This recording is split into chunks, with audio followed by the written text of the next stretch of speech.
जय हिंद दोस्तों। कैसे हो आप सभी लोग? उम्मीद है मस्त और बिंदास होंगे और अपनी पढ़ाई को बहुत अच्छे से कर रहे होंगे।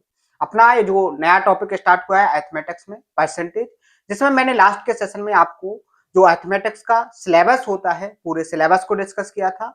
और मैंने परसेंटेज टॉपिक में जो सबसे पहला कॉन्सेप्ट होता है परसेंटेज फ्रैक्शन वैल्यू कैसे निकालते हैं, कैसे याद रखना है, ये सारी चीजें मैंने आपको लास्ट के सेशन में डिस्कस की थी। उम्मीद है आप सभी लोगों को बहुत अच्छे से समझ में आया होगा और आप सभी लोगों ने वो जो मैंने आपको 30 फ्रैक्शन लिखवाई थी, जो मैंने आपको निकालना भी बताया था और उनको कैसे याद किया जाए वो सारे तरीके मैंने आपको बताए थे, तो आपने बहुत अच्छे से नोट किया होगा और उनको याद करने की कोशिश जरूर की होगी। क्योंकि आप जितने अच्छे से हर एक कॉन्सेप्ट को याद करोगे उतने बेस्ट तरीके से आपका हर एक कॉन्सेप्ट पर पकड़ बनेगी। ठीक है, अगर आपने ये देख लिया कि कॉन्सेप्ट को समझने के बाद उसको नोट कर लिया, उसके बाद ना तो उसका रिवीजन किया और ना ही उसका क्या किया, प्रैक्टिस किया, तो फिर आपका जो कॉन्सेप्ट है उतना मजबूती से आपको याद नहीं होगा जिस तरीके से आपको होना चाहिए। क्योंकि कॉन्सेप्ट इस लेवल से आना चाहिए कि जैसे ही क्वेश्चन देखो और आपको उस क्वेश्चन के अंदर जो कॉन्सेप्ट है वो तुरंत के तुरंत ऑब्जर्व हो जाए, तब जाके आप उस क्वेश्चन को 2 से 3 सेकंड के अंदर सॉल्व कर पाओगे। और यही आपके लिए टाइम है कि आप एक क्वेश्चन को अगर 2 से 3 सेकंड में सॉल्व कर लेते हो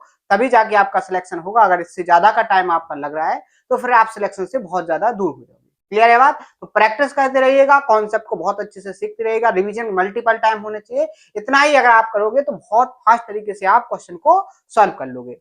तो लास्ट के सेशन की अगर हम बात करेंगे, मैंने ये सारा डिस्कस कर दिया था एक ही सेशन के थ्रू कि ये सिलेबस किसके किस किस एग्जाम के लिए सफिशिएंट है, कौन कौन से एग्जाम आपके टारगेट किए जाएंगे सिलेबस के थ्रू। मैंने आपसे बोला था कि ये जो सिलेबस है कंप्लीट मैथ होगा, यानी कि जितने भी टॉपिक्स होते हैं जीरो लेवल से एडवांस लेवल तक हर एक तरीके से आपको पूरा का पूरा मैथ कंप्लीट करवाया जाएगा।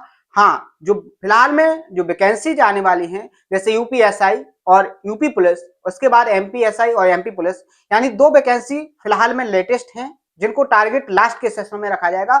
जैसे ही टॉपिक फिनिश होगा उसमें लास्ट में ऐसे क्वेश्चन आपको करवाए जाएंगे 2 से 3 सेशन के अंदर कि वो यूपीएसआई और यूपी पुलिस या एमपीएसआई एमपी पुलिस के रिलेटेड होंगे। वो सारे टाइप आपको बताए जाएंगे कि यूपीएसआई में किस तरीके के क्वेश्चन क्रिएट होते हैं, एमपीएसआई में किस तरीके के क्वेश्चन रिपीट होते हैं। लेकिन सबसे पहले आपको जो मैथ है वो कंप्लीट करवाया जाएगा। बात क्लियर है? तो उम्मीद है आपको ये जो डाउट थे कि ये सिलेबस किस लिए होगा, किस किस एग्जाम को टारगेट करेंगे, वो सारी चीजें आपको समझ में आ गई होंगी। यहाँ पर मैंने लास्ट के सेशन में आपको ये परसेंटेज फ्रैक्शन वैल्यू कैसे निकालते हैं, सबसे पहले मैंने आपको बताया था कि परसेंटेज बेसिकली है क्या। परसेंटेज की डेफिनेशन से ही मैंने आपको सारी की सारी फ्रैक्शन कंफर्म करवाई थी, निकालना सिखाया था, याद करना सिखाया था और आपको 30 फ्रैक्शन भी बताई थी।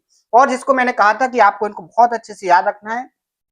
अगर आप परसेंटेज और रेशियो दो टॉपिक को बहुत अच्छे से मजबूत तरीके से क्या कर लेते हो, कंप्लीट कर लेते हो, तो इनका एग्जाम में क्वेश्चनों का वेटेज तो बहुत कम है लेकिन अरिथमेटिक्स की पूरी न्यू है। अगर आपके दोनों टॉपिक बहुत अच्छे से मजबूत हैं तो फिर आप समझ सकते हो कि आपको कोई भी फॉर्मूला याद करने की जरूरत नहीं पड़ेगी। पूरा का पूरा जो अरिथमेटिक्स है उसको आप केवल परसेंटेज और रेशियो की दम से ही तोड़ दोगे। हर एक क्वेश्चन को विद इन सेकंड में सॉल्व करने लगोगे। अगर कॉन्सेप्ट से करोगे तो आसान तरीके से सॉल्व हो जाएगा, अगर फॉर्मूले से करोगे तो फिर वो बेसिक तरीके होते हैं फॉर्मूले से करने पर और उसमें थोड़ा बहुत टाइम ज्यादा लगता है और टाइम ज्यादा लगता है यानी टाइम आपका वेस्ट हो रहा है। यानी कि आपके बगल में जो स्टूडेंट बैठा है वो वही क्वेश्चन आपके 2 से 3 सेकंड में सॉल्व कर रहा है और आपको कम से कम 1 से 2 मिनट लगेगा। तो आप समझ सकते हो कि आपका कितना ज्यादा टाइम वेस्ट हो रहा है। क्लियर है? तो आते हुए भी आपका सिलेक्शन नहीं होगा जब आपका हर एक क्वेश्चन आप फॉर्मूले से करोगे। कॉन्सेप्चुअली क्लियरिटी के साथ करोगे तो फास्ट तरीके से सॉल्व होंगे, ये बहुत अच्छे से आप समझ सकते हो। ठीक है, तो ये जो फ्रैक्शन मैंने बताए थे कि एक की जो वैल्यू होती है वो 100% होती है, 1/2 50%, 1/3 33 सही, 1/3% या 33.33%, 1/4 की बात करेंगे तो 25%, 1/5 की बात करेंगे तो 20%। इसके बाद नेक्स्ट फ्रैक्शन आई थी अपनी क्या, 1/6। 1/6 का मतलब है 16 सही 2/3% या 16.66%। 1/7 की बात करेंगे तो 14 सही 2/7% या 14.28%। इसके बाद नंबर आएगा 1/8 का, तो ये हो जाएगी 12 सही 1/2% या 12.5%। नेक्स्ट नंबर आएगा अपना 1/9 का, जो क्या हो जाएगी 11 सही 1/9% या 11.11%। इसके बाद अगला नंबर आएगा अपना 1/10 का, ये हो जाएगा आपका 10%। 1/11 क्या हो जाएगा 9 सही 1/11% या 9.09%। बात क्लियर है? नेक्स्ट नंबर आएगा अपना 1/12 का, क्या हो जाएगा 8 सही 1/3% या 8.33%। क्लियर है बात? नेक्स्ट नंबर किसका आएगा 1/13 का, तो ये हो जाएगा 1/7 सॉरी 7 सही 9/13% या 7.13%। 6-9%। बात क्लियर है। अगला नंबर है 1/14 का, ये क्या हो गया 7 से 1/7% या 7.14%। अगला नंबर है 1/15 का, ये हो जाएगा 6 से ही 2/3% या 6.66%। नेक्स्ट नंबर आएगा अपना 1/16 का, ये हो जाएगा 6 से ही 1/4% या 6.25%। क्लियर है बात। आगे जैसे ही बढ़ेंगे तो 1/17 का नंबर आएगा, जो हो जाएगा 5 से ही 15/17% या 5.88%। ये कैसे निकलती है, सारी तरीके मैंने आपको सिखाए थे, सारे निकाल के भी बताए थे। अगला नंबर आएगा 1/18 का, जो क्या हो जाएगा 5 से ही 5/9% या 5.55%। बात क्लियर है। अगला नंबर किसका आएगा 1/19 का, जो हो जाएगा 5 से ही 5/19% या 5.26%। अगला नंबर आएगा 1/20 का, जो हो जाएगा 5% या वो दोनों ही क्या रहेंगे 5%। अगला नंबर आएगा आपका 1/21 का, जो हो जाएगा 4 से ही 16/21% या 4.76%। नेक्स्ट नंबर आएगा 1/22 का, जो हो जाएगा 4 से ही 6/11% या 4.56%। नेक्स्ट नंबर आएगा 1/23 का, जो हो जाएगा 4 से ही 8/23% या 4.34%। अगला नंबर आएगा 1/24 का, जो हो जाएगा 4 से ही 1/6% या 4.16%। अगला नंबर है 1/25 का, जो हो जाएगा आपका 4%। लास्ट में 3 फ्रैक्शन और बची हैं 1/30, जो हो जाएगी 3 से ही 1/3% या 3.33%। नेक्स्ट नंबर है 1/40 का, जो हो जाएगा आपका 2 से ही 1/2% या 2.5%। ठीक है। नेक्स्ट और लास्ट नंबर है 1/50 का, जो हो जाएगा 2%। तो इस तरीके से आपको जो मैंने 30 फ्रैक्शन लिखवाई थी, इन 30 फ्रैक्शनों को आपने बहुत अच्छे से कंप्लीट कर लिया, तो आप ये मान के चलिए कि जितना भी आपको अरिथमेटिक्स का डाटा जो कैलकुलेटर बनाया जाता है, वो इन्हीं फ्रैक्शन के इर्द गिर्द घूमेगा। बात क्लियर है। आप परसेंटेज के टॉपिक में फ्रैक्शन को सीखोगे, आप इसके जो कॉन्सेप्ट हैं परसेंटेज के, वो आप सीआई में लगाओगे, एसआई में लगाओगे, प्रॉफिट लॉस में लगाओगे, ठीक है, कंपाउंड इंटरेस्ट में लगाओगे। हर एक टॉपिक में आपका एक फॉर्मूले काम करेंगे, रेशियो प्रोपोर्शन में भी एक फॉर्मूले काम करेंगे। लेकिन आपको इतने परफेक्ट तरीके से सीखना है कि जो कॉन्सेप्ट आपको बता दिया जाए वो आपके माइंड में इस लेवल तक होना चाहिए कि कहीं से भी पूछ लिया जाए वो आपको तुरंत याद होना चाहिए। बात क्लियर है। तो लास्ट के सेशन में हमने एक कॉन्सेप्ट कंप्लीट कर लिया है कि किसी भी नंबर को हम परसेंटेज में चेंज आसानी से कर सकते हैं और किसी भी परसेंटेज नंबर को हम फ्रैक्शन में चेंज कर सकते हैं। लेकिन कैसे करते हैं वो तरीके मैंने दोनों आपको कॉन्सेप्ट बताए थे कि जब भी मैं किसी नंबर को, जैसे हमारे पास कोई नंबर x है और इसको परसेंटेज में चेंज करना है तो किससे मल्टीप्लाई करना है आपको 100% से। और अगर कोई नंबर आपको जैसे दिया है कितना y% दिया है और इसको फ्रैक्शन में चेंज करना है तो y में किससे मल्टीप्लाई करना पड़ेगा आपको परसेंटेज हटाने के लिए 1/1/100 से मल्टीप्लाई करना पड़ेगा। बात क्लियर है। ये दोनों कॉन्सेप्ट मैंने कल बताए थे और इन्हीं कॉन्सेप्टों से बेस्ड हमने 30 फ्रैक्शनों को कंप्लीट किया था। बात क्लियर है। यहां पर आपको एक बात कंफर्म हो जानी चाहिए कि ये फ्रैक्शन जो है इनसे रिलेटेड जो डाटा होता है वो कैसे बनेगा, उसको हम किस तरीके से निकालेंगे, इस चीज को आज अपन बहुत ही बेस्ट तरीके से क्लियर करेंगे। जैसे मैंने आपको सिखाया तो क्या है, मैंने आपको सिखा दिया कि आपका जो 1/2 है ये 50% होता है। किसके बराबर होता है 50% के बराबर होता है। ये बात तो आपको समझ में आ गई। 50% कैसे निकलेगा, 1/2 की जो वैल्यू होती है परसेंटेज में वो 50% होती है। क्लियर है बात। लेकिन अगर हम आपसे पूछें कि आप बताइए 3/2 की वैल्यू, किसकी वैल्यू 3/2 की, तो फिर आप कैसे निकालोगे। बिल्कुल सिंपल तरीका है, इसको भी आप बहुत आसान तरीके से निकालोगे, डायरेक्ट निकालोगे। एक बार पूरा बेसिक समझो उसके बाद तुरंत जवाब देना। जैसे हम बात करें 3/2 की तो इसको क्या लिख सकते हैं 3 गुणे 1/2। इसमें किसी को प्रॉब्लम क्या समस्या है, कोई दिक्कत नहीं होनी चाहिए। जैसे ही अपन आगे बढ़ेंगे तो यहां पर आप लोगों को पता है कि जो 1/2 की वैल्यू होती है वो 50% होती है। तो यहां पर डायरेक्ट हम देखेंगे 3 इंटू क्या हो जाएगा 50%। तो यहां से जैसे ही हम मल्टीप्लाई करेंगे तो कितना हो जाएगा ये 150%। कितना हो जाएगा 150%। यानी 3/2 की जो वैल्यू निकली वो कितनी निकली 150%। तो यहां पर मैंने सीखा क्या है 1/2 की, लेकिन आपने निकाला क्या है 3/2। टाइम लगेगा, बिल्कुल नहीं लगेगा। जैसे आपको पता है 1/4, जैसे आपको पता है 1/4 25% के बराबर होता है। अगर हम आपसे पूछ लें 7/4 की वैल्यू तो क्या आपको निकालने में परेशानी होगी, बिल्कुल भी परेशानी नहीं होगी। कैसे निकालोगे 7/4 को लिख सकते हो 7 गुणे 1/4। क्या लिख सकते हो 7 गुणे 1/4। और 1/4 की वैल्यू तो आपको पता है, याद है बहुत अच्छे से, कितनी होती है 25%।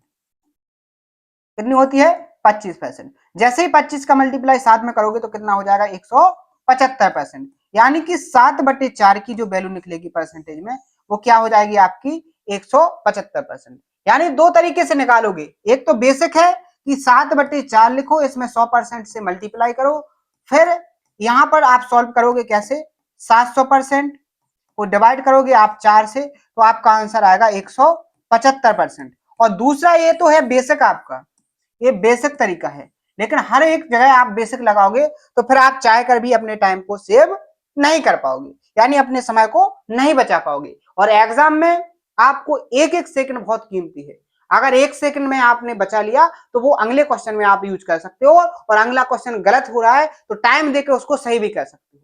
बात समझ में आई? जैसे ही एग्जाम्पल के थ्रू अपन समझे कि जैसे आपका सिलेक्शन होने के लिए आपको 150 नंबर की जरूरत है, कितने नंबर की जरूरत है 150 नंबर की, और टोटल आपको जो क्वेश्चन सॉल्व करने हैं आपको 150 नंबर के लिए, मान लीजिए आपने क्वेश्चन सॉल्व किए आपने 75 क्वेश्चन, कितने किए 75 क्वेश्चन, एक क्वेश्चन पर तो आपको 2 मार्क्स मिल रहे थे तो कितने हो जाएंगे आपके 150 हो जाएंगे। यहां पर आपका सिलेक्शन हो जाएगा, लेकिन गलती से आपका टाइम कम हो गया, यानी आपने टाइम सेव नहीं कर पाया और आपने यहां पर एक क्वेश्चन कम सॉल्व किया यानी 74, और इसको 2 से मल्टीप्लाई किया तो आपके नंबर आए कितने 148। आपका सिलेक्शन कितने पर होना था 150 पर, यहां आपने टाइम में थोड़ा ज्यादा टाइम लगा दिया क्वेश्चनों को सॉल्व करने में और आपने एक क्वेश्चन सॉल्व नहीं कर पाया, तो यहां उस एक सेकंड की वैल्यू समझो, यहां आपके नंबर 148 आए, लेकिन आप यहां सिलेक्शन से बाहर हो, यहां सिलेक्शन से बाहर हो। जो आपने साल भर में पढ़ा था, जो आपने साल भर में मेहनत की थी, उस मेहनत को इस एक सेकंड की मेहनत ने कैसे कर दिया, पानी को जीरो कर दिया, बिल्कुल जीरो बना दिया। कैसे बना दिया? क्योंकि आपके 2 नंबर कम हो गए, और 2 नंबर कम हो गए यानी सिलेक्शन से बाहर, फिर से आपको स्टार्टिंग करनी है वहीं से जहां से आप स्टार्ट किए थे पहले। तो यहां पर एक एक सेकंड की वैल्यू है, कंपटीशन बहुत ज्यादा है, कॉम्पिटिटर भी बहुत ज्यादा है, कॉम्पिटिटर हर एक कॉम्पिटिटर बहुत अच्छे से मेहनत कर रहा है, अपनी उम्मीदों को पूरा करने के लिए वो जी जान लगा रहा है, तो आपको भी उतनी ही मेहनत करनी पड़ेगी, तब जाके आपको सिलेक्शन मिलेगा। ठीक है, आप इस बात को बहुत अच्छे से समझो कि यहाँ पर जो वैकेंसीज निकाली जाती हैं वो 4000 और 5000 ही निकाली जाती हैं, और इसमें जो फॉर्म फिल किए जाते हैं वो 40 लाख से 50 लाख के बीच में फिल किए जाते हैं, और इनमें से लगभग 50% जो स्टूडेंट होते हैं, यानी आधे से ज्यादा तो स्टूडेंट क्या करते हैं, एग्जाम देने के लिए जाते ही जाते हैं। तो आप समझ सकते हो 20 से 30 लाख के बीच में आपका कंपटीशन होने वाला है, यानी 20 से 30 लाख के बीच में आपको 4 से 5000 वैकेंसी मिली है, और इनमें से आपको एक सीट कंफर्म करनी है। तो आपको पता होना चाहिए कि कितनी ज्यादा आपको मेहनत करनी पड़ेगी। ठीक है, ये हकीकत है, हकीकत को अपने माइंड में सेट करो, तभी जाके आपसे मेहनत होगी। बात क्लियर है? अगर आपको हकीकत नहीं बताई जाएगी, आपको वो अनुमान नहीं होगा कि आखिरकार हमें किससे जीतना है, तो फिर आप मेहनत चाह कर भी नहीं करोगे। जब आपके पास हकीकत होगी, आपके पास हर एक चीज की वैल्यू का पता होगा कि आपको कहां पर कितनी मेहनत करनी है, तो फिर आप बहुत अच्छे से मेहनत करोगे, लगन से पढ़ोगे, हर एक चीज का रिवीजन करोगे, हर एक कॉन्सेप्ट पर प्रैक्टिस करोगे, तो फिर आपका सिलेक्शन आसान तरीके से हो जाएगा। ठीक है, तो मैं सारी चीजें आपको बता के चला हूं। तो मैंने आपको कॉन्सेप्ट क्या सिखाया है कि बेसिकली आपने फ्रैक्शन 30 सीखी है, लेकिन 30 से आप कितनी भी बड़ी फ्रैक्शन दे दी जाए आप उसको परसेंटेज में चेंज कर सकते हो। जैसे यहां पर बात करें, हमें पता है, हमें क्या पता है कि 1/8 की जो वैल्यू होती है वो 12.5% होती है। कितनी होती है? 12.5% होती है। और हमसे पूछा गया है कि 3/8 की वैल्यू बताइए परसेंटेज में, तो हम ऐसे नहीं करेंगे कि इसको 100% से मल्टीप्लाई करेंगे, हमें डायरेक्ट पता है कि 3 इंटू 1/8 इसको लिख सकते हैं, और 1/8 की जो वैल्यू होती है वो होती है 12.5%, और 3 में जब हम 12.5 से मल्टीप्लाई करेंगे तो वो आ जाएगा 37.5%। हमें बताया गया था 1/8 की वैल्यू, लेकिन हमने तो निकाल ली 3/8 की वैल्यू। किसकी निकाल ली? 3/8 की वैल्यू। कंफर्म है? समझ में आया कि नहीं आया? अब जैसे बात करें एक और फ्रैक्शन निकालने की, जैसे हमें दिया गया है क्या, हमें यहाँ पर दिया गया है 1/30 की वैल्यू। किसकी वैल्यू दी गई है? 1/30 की वैल्यू कितनी होती है? 3.33%। कितनी दी गई है? 3.33%। हमें निकालना है 2/30 की वैल्यू या 3/30 की वैल्यू, किसी की भी वैल्यू निकाल लो आप, जैसे 4/30 की वैल्यू निकाल लो, किसकी वैल्यू निकाल लो? 4/30 की। तो यहाँ पर क्या करोगे आप? 4 इंटू 1/30 कर सकते कि नहीं कर सकते? यहाँ क्या आ जाएगा? 4 गुणे 30 की वैल्यू, 1/30 की वैल्यू क्या हो जाएगी? 3.33%। तो यहाँ क्या हो जाएगा, 4 × 12, 4 × 12 13 और 4 × 12 और 1 13, यानी 13.32%। ये किसकी वैल्यू हो जाएगी आपकी 4/30 की। बात क्लियर है? तो इस तरीके से निकाल सकते हैं। जैसे 1/40 की वैल्यू होती है कितनी, 2.5%, और आपसे पूछ लिया जाए 3/40 की वैल्यू, तो क्या हो जाएगा 3 × 1/40। यहाँ पर डायरेक्ट 3 × 2.5%। कहां से किया, यहाँ वैल्यू निकाल ली, ठीक है। तो क्या हो जाएगा ये 7.5%। क्लियर हुआ कि नहीं हुआ? यहाँ पर प्रॉब्लम किसी भी स्टूडेंट को है, किसी भी भाई को है, 1% प्रॉब्लम नहीं होनी चाहिए। पूरी की पूरे जो कॉन्सेप्ट है इतनी आसान तरीके से आपको बताए जाएंगे, उतने प्रैक्टिस करवाए जाएंगे। ये सारी जो प्रैक्टिस ही तो है, आपको परसेंटेज फ्रैक्शन वैल्यू सिखाने की ही तो कोशिश है कि आपको कैसे निकालना है। बात क्लियर है? अब जैसे हम बात करेंगे, ये तो हो गया अपना क्या कि फ्रैक्शन से परसेंटेज में बदलना। अब देखो बड़ी बड़ी परसेंटेज वैल्यू को आप कैसे छोटी छोटी वैल्यू में फ्रैक्शन वैल्यू में चेंज करोगे। बड़ी बड़ी जो परसेंटेज वैल्यू दी जाती है उनको छोटे तरीके में कैसे कन्वर्ट करोगे। जैसे यहां पर सबसे पहली बेसिक वो समझो, अगर आपको दिया है 137.5% ये दिया है, तो एक तो तरीका इनका बेसिक क्या है, बेसिक तरीका है उसका क्या, ये बेसिक जो तरीका है वो क्या है उसको समझो। जैसे बेसिक तरीका में मैंने बताया था कि जब भी आप किसी नंबर का परसेंटेज हटाओगे तो आपको मल्टीप्लाई करना पड़ेगा 1/100 से। यहां पर आप देखोगे ये डेसिमल हटाओगे 0 बढ़ जाएगा। आप इसको डिवाइड करोगे, अगर इसको 25 से डिवाइड करोगे तो क्या हो जाएगा, 25 पंचे 125, कितना हो जाएगा 125, कितना बचेगा फिर से 112 बचेगा तो 125 हो जाएगा। तो 25 पंचे 125, 25 चौके 140, फिर से 5 से डिवाइड करोगे तो कितना हो जाएगा 11, और यहाँ पर क्या आ जाएगा 8। 8 से जब इसको डिवाइड करोगे तो या फिर डायरेक्ट आ जाएगा आपका 11/8, यानी 11/8 की जो वैल्यू है वो कितनी है 137.5%। ये हो गया आपका बेसिक तरीका। लेकिन यहां पर जो स्मार्ट तरीका है वो क्या है, आप कैसे निकालोगे, तो देखो आसान तरीके से 137 को आप क्या इस तरीके से नहीं तोड़ सकते जिसकी फ्रैक्शन वैल्यू आपको याद हो। जैसे 137 को लिख सकते हो आप 100% प्लस 37.5%। केवल यहां पर आपको इतना दिमाग लगाना है कि कौन सी परसेंटेज फ्रैक्शन वैल्यू आपको याद है, उतने में ही आपको तोड़ना है। आपको ऐसे नहीं तोड़ना है 100% प्लस 30% प्लस 7.5%, ऐसे तोड़ोगे तो फिर टाइम लगेगा। स्मार्ट तरीके से तोड़ेंगे तो टाइम नहीं लगेगा। ये आपको कब पता चलेगा, जब आप बहुत अच्छे से फ्रैक्शन वैल्यू को याद कर लोगे। ठीक है, यहां पर 100% की वैल्यू कितने के बराबर होती है, 1 के बराबर। यहां 37.5% किसकी वैल्यू है, 3/8 की। कैसे पता चला, देखो अभी मैंने यहां पर निकाल के बताई। देखो 3/8 की वैल्यू किसके बराबर होती है, 37.5% की बराबर। तो यहां पर क्या हो जाएगा, जब इसको ऐड करोगे तो एलसीएम कितना आ जाएगा 8, 8 में 3 जोड़ोगे तो कितना हो जाएगा 11। तो आपकी फ्रैक्शन वैल्यू क्या बन गई 11/8। यहां पर आपको तुरंत पता चल जाएगा, यहां पर थोड़ी कैलकुलेशन हो जाएगी तो फिर यहां पर प्रॉब्लम हो सकती है, यहां प्रॉब्लम होने का कोई चांस नहीं है। बात क्लियर है? जैसे यहां पर देखो, जैसे यहां पर देखो एक और एग्जांपल देखो,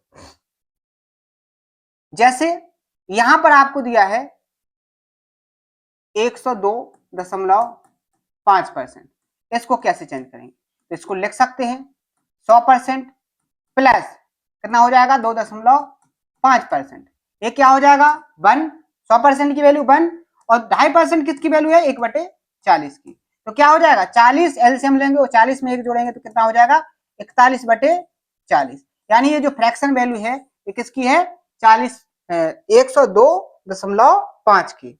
निकालना आया कि नहीं आया, समझ में आया कि नहीं आया।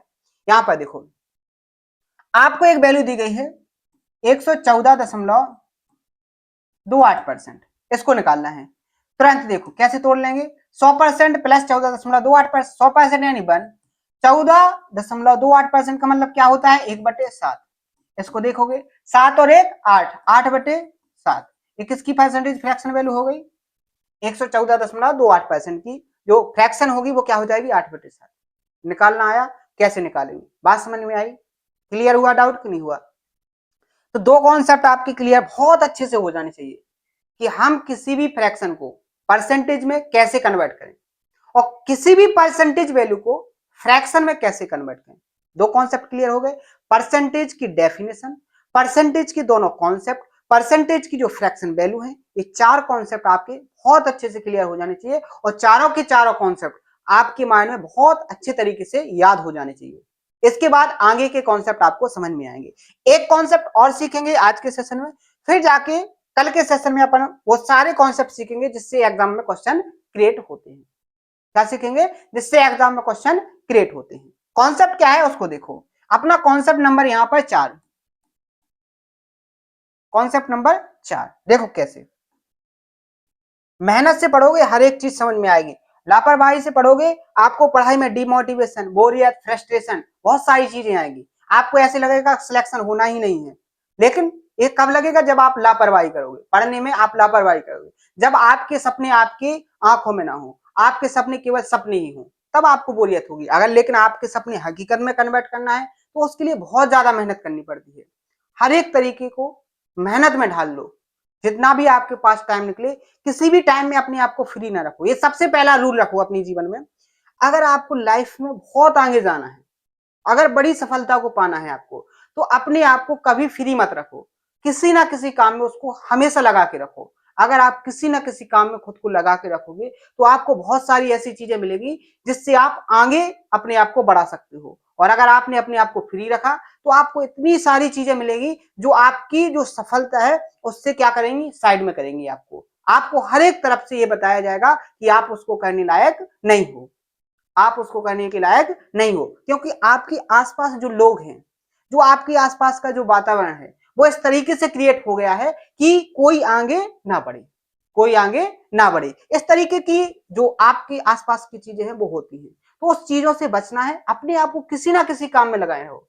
जब फ्री हो हर एक किसी ना किसी नए काम में लगाओ, ठीक है? तो फिर आप बहुत अच्छे से सफल हो सकते हो, बहुत आगे भी जा सकते हो। ये मैंने अपनी खुद की रियल लाइफ में देखा है, ठीक है? मेहनत करने वाला कभी पीछे नहीं रहा है और ना कभी रहेगा, हमेशा आगे गया है और हमेशा आगे ही जाएगा।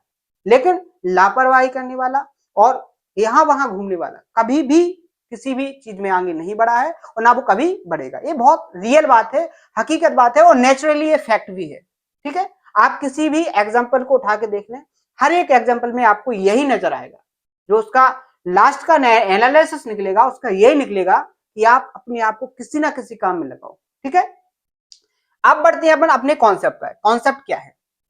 कॉन्सेप्ट है कि अगर आपको इस तरीके से दिया जाए x इंटू बाई परसेंट, या इसको पढ़ सकते हो आप x का बाई परसेंट। क्या पढ़ सकते हो इसको? x का बाई परसेंट। ये किसके बराबर होता है? ये बराबर होगा आपका y का x परसेंट। ध्यान से समझो, कॉन्सेप्ट बहुत इंपॉर्टेंट है। ये आपकी कैलकुलेशन को बहुत आसान करेगा, इजी बना देगा। कैसे? उसको देखो। जब भी आपको इनटू में परसेंटेज दिया हो तो आप परसेंटेज को आगे पीछे कर दोगे, कोई दिक्कत नहीं होगी। जो आपका आंसर निकलेगा सेम वही आंसर आपका आएगा। आगे पीछे करने से आंसर में कोई चेंजेस नहीं होता है। जैसे यहां पर देखो, आपने यहां पर लिखा था x का बाई परसेंट, यानी परसेंटेज को आपने आगे बाई से उठाकर x के साथ लगा दिया। तो क्या यहां पर कोई चेंजेस मिलेगा? बिल्कुल नहीं मिलेगा। जैसे यहां पर देखो 100 का मैंने निकाला कितना? 4%। कितना निकाला? 4%। कैसे सॉल्व करेंगे? 100 इंटू 4, परसेंटेज हटाएंगे, किससे मल्टीप्लाई करेंगे? 1/100 से। 100 से 100 कट जाएगा, आंसर क्या आ जाएगा आपका? 4। अब यहां पर आपने निकाला है 4 का 100%। कितना निकाला है? 4 का 100%। यहां भी वही कंडीशन है, परसेंटेज हटेगा, किससे डिवाइड करेंगे? 100 से। 100 से 100 कैंसिल, क्या आएगा आंसर आपका? 4। तो आपने यहां पर देखा परसेंटेज को आगे पीछे करने से आपके आंसर में कोई चेंजेस नहीं हुआ। परसेंटेज को आगे पीछे करने से आपके आंसर में कोई चेंजेस नहीं मिला, यानी कोई परिवर्तन नहीं हुआ। तो यहां से देखो कि इस कॉन्सेप्ट से आपकी कैलकुलेशन इजी कैसे होगी, आपकी कैलकुलेशन इजी कैसे होगी, इसको समझो, एग्जांपल के थ्रू समझो। जैसे यहां पर आपको दिया गया है क्या? 137.5 का 137.5 का यहां पर लिखा है क्या? 24%। क्या लिखा है? 24%। अब यहां पर देखो, यहां पर देखो बहुत अच्छे से क्लियर होगा। आप यहां से 24% की वैल्यू, या देखो यहां पर 29 कर लो, ये कर लिया आपने 32%। अब देखो ये निकालना मुश्किल हो जाएगा। अगर आप यहां पर देखो ये परसेंटेज हटाओगे, आसान तरीका है, इस परसेंटेज को हटाओगे तो इसको किससे डिवाइड करोगे, 100 से करोगे, फिर इसको डिवाइड करोगे, करोगे कि नहीं करोगे, फिर इसको किससे काटोगे, 25 से, तो क्या हो जाएगा, 55 आ जाएगा, यहाँ क्या आ जाएगा, 40, 8 चौकी 32 और 8 पंचे 40, 5 से इसको काटोगे 11, 11 चौकी 44, आंसर कितना आएगा, 44। ये आपको कैलकुलेटिव बना दिया कि नहीं बना दिया। लेकिन यहां पर देखो, यहां पर देखो, अगर आप इसको ऐसे लिखते 32 का 137.5%, ऐसा भी तो लिख सकते, लिख सकते कि नहीं लिख सकते, बिल्कुल लिख सकते। अब यहां देखो 137.5% की अभी फ्रैक्शन वैल्यू हमने नहीं करवाई कंप्लीट, कितनी, 11/8, इसको काटोगे 4 बार, ये क्या हो जाएगा, 4 चौके 11 चौके 44। तो यहाँ देखो कितना आसान बन गया, यहाँ कितना कैलकुलेटिव बन गया। तो यहाँ की अपेक्षा यहाँ टाइम सेव होगा कि नहीं होगा, टाइम आपका बचेगा कि नहीं बचेगा। कॉन्सेप्ट कितना आसान है, बोलने में कितना आसान है, लेकिन यहाँ देखो डिफरेंस कितना है। जब आप कैलकुलेशन कर रहे तो कितना आसान हो रहा है, यहाँ आपका बिल्कुल कैलकुलेशन नहीं है और यहाँ पर आपकी बहुत ज्यादा कैलकुलेशन है। बात समझ में। एक और एग्जांपल समझो, एग्जाम्पल आपके लिए इतने बना के रखे हैं, इतने ज्यादा एग्जाम्पल दिए जाएंगे आपको कि कॉन्सेप्ट आपके माइंड में बहुत अच्छे से सेट हो जाएगा। आपको ऐसा लगेगा ही नहीं कि हम कॉन्सेप्ट को किस तरीके से याद कर रहे हैं, वो सारे के सारे तरीके में सारी प्रैक्टिस तरीके से करवाऊंगा आपको कि कॉन्सेप्ट तो आपको बहुत अच्छे से सेशन में ही याद हो जाएगा। बस आपको 3 से 4 बार क्वेश्चनों की प्रैक्टिस करना है, आपको उस लैंग्वेज को समझना है कि एग्जाम में जो लैंग्वेज दी जाती है वो लैंग्वेज बेसिकली बनती कैसे है, उस लैंग्वेज को हम समझे कैसे। ये पूरा खेल है कि आप कितने आसान तरीके से क्वेश्चन को सॉल्व करोगे। ठीक है, तो कॉन्सेप्ट तो पूरी तरीके से मैं कंप्लीट करूंगा, लैंग्वेज को भी समझना मैं सिखाऊंगा, लेकिन प्रैक्टिस आपको करना है कि वो देखते ही आपकी पहचान में आ जाए, उसके कॉन्सेप्ट आपको देखते ही ऑब्जर्व होने लगेगी। इसके लिए प्रैक्टिस आपको करनी पड़ेगी और प्रैक्टिस पूरी मैं करवाऊंगा, जितने भी टाइप बनते हैं वो सारे टाइप में आपको कंप्लीट कराऊंगा।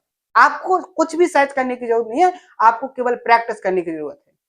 क्योंकि ये जो मैंने चैनल स्टार्ट किया है, ये जो मेरे माइंड में जो चीज आई है कि मुझे भी ऑनलाइन पढ़ाना चाहिए, बहुत सारे टीचर्स पढ़ा रहे हैं, लेकिन मैंने जो सोचा है, मैंने एक अलग ही डायरेक्शन में सोचा है कि बहुत सारे ऐसे स्टूडेंट हैं, बहुत सारे ऐसे दोस्त हैं जो बहुत अच्छे से मेहनत करते हैं, लेकिन उनको बहुत बेस्ट तरीके से कंटेंट नहीं मिल रहा है, जिससे वो सिलेक्शन से दूर हो रहे हैं। मेहनत तो वो कर रहे हैं लेकिन उनको अच्छा कंटेंट नहीं मिल रहा है। तो आप सभी लोगों को बहुत बेस्ट तरीके का कंटेंट, जिससे एक एग्जाम में आपको सिलेक्शन मिल जाए, फाइनल सिलेक्शन हो जाए, यानी एग्जाम ऑन 13 कंटेंट प्रोवाइड करवाने के लिए ही ये जो चैनल है वो स्टार्ट किया गया है। ठीक है, यानी कि आपकी सफलता को आसान और कम समय में आपको सफलता दिलाने के लिए ही आपके लिए ये चैनल क्या किया गया है, लॉन्च किया गया है। ठीक है, तो इसकी वैल्यू को आपको समझना है, इस पर आपको पूरे मन से पढ़ना है। ठीक है, जैसे एग्जाम्पल की बात करें, यहां पर आपको दिया गया है क्या, 14.28 का आपको निकालना है क्या, 35%। अब यहां से अगर आप सॉल्व करोगे तो ज्यादा दिक्कत हो जाएगी। आप इसको ऐसे भी तो लिख सकते हो, आप इसको इस तरीके से भी तो लिख सकते हो, 35 का 14.28%, परसेंटेज को आगे पीछे ही तो किया, इससे आंसर में थोड़ी ना चेंजेस होगा। अब यहाँ तो आपको डायरेक्ट पता है 14.28% किसकी वैल्यू होती है, 1/7 की, और यहाँ से 35 को 7 से डिवाइड करोगे तो कितना आ जाएगा, 5, यानी इसकी वैल्यू कितनी आ गई, 5। कितने आसान तरीके से सॉल्व कर लिया, कैलकुलेशन हुई नहीं हुई ना, यानी कैलकुलेशन आपकी यहाँ पर आसान हो गई। ठीक है, तो यहाँ पर जो मैंने आपको कॉन्सेप्ट सिखाए हैं, इन सभी कॉन्सेप्टों को प्रॉपर तरीके से आपको नोट करना है और इनका रिवीजन बहुत अच्छे से करना है, मेहनत से सारे कॉन्सेप्टों को सीखना है और बहुत अच्छे से इनको कंप्लीट करना है। तो आज के सेशन में इतना ही। अगर सेशन पसंद आए और मेरी मेहनत आपको पसंद आए तो सेशन को ज्यादा से ज्यादा शेयर करना है और सपोर्ट जरूर करना है। आपका जितना सपोर्ट होगा उतनी अच्छे से मैं इस पर मेहनत करूंगा और बेहतर तरीके से आपको कंटेंट प्रोवाइड करूंगा। तो आज के सेशन में इतना ही, मिलते हैं नेक्स्ट सेशन में इसी जोश और उम्मीद के साथ। थैंक यू, धन्यवाद।